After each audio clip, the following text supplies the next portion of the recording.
Well, the government could not have been clearer. They do not intend to use the services of Nigel Farage, the interim UKIP leader, as some sort of go-between for the government in terms of its relations with the new president-elect Donald Trump. He joins me now. And how do you react to that?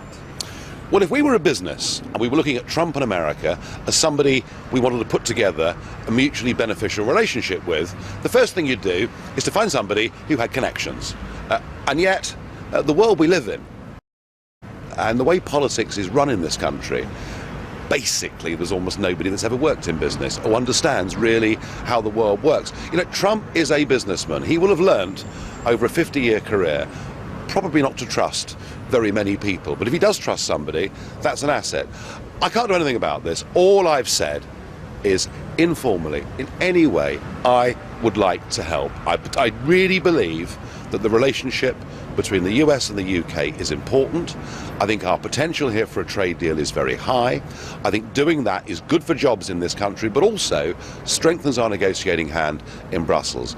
And I think if that's the way they wish to play it, to be absolutely honest with you, I don't think it's very grown up. Did anyone in government say directly or indirectly to you, you know what, there might be a role for Nigel Farage? No. So this was your idea? Well, look, I went to New York to meet Trump's team, some of whom I've known for many years, to say congratulations, well done. I didn't really expect to get a chance to meet the president-elect because he is, after all, rather busy, but I did, and that's led to this sea of speculation.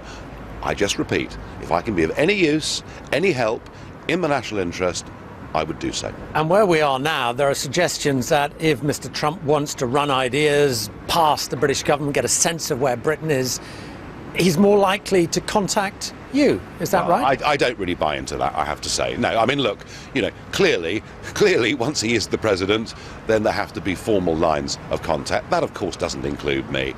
I just think in the building of this relationship, I could be helpful. And don't forget, there are lots of people in this government, both in the cabinet and senior civil servants, who said some pretty rude things about Mr. Trump and his campaign. And has he forgiven and forgotten, or how does he view those politicians, those remarks? He was very gracious. You know, when I met him, he was very gracious. He talked about the telephone call he'd had with the Prime Minister. I think a lot of him just wants to move on. But remember, it's not just the President that does this. There is a team around him as well. There are, I think, some fences that could do with mending. How, or are you convinced that we've heard from Boris Johnson in particular saying he thinks Donald Trump would be a good thing, a positive thing? Do you think ministers have had some sort of conversion about Donald Trump given what they previously said? No, they're career politicians. They say one thing and then conveniently forget they've said it and move on to a different tack. It sort of sums up the political world, really. Let me just ask you one other thing which is in the news today, is this Brexit memo, which the Times has obtained, suggesting there is no Brexit plan.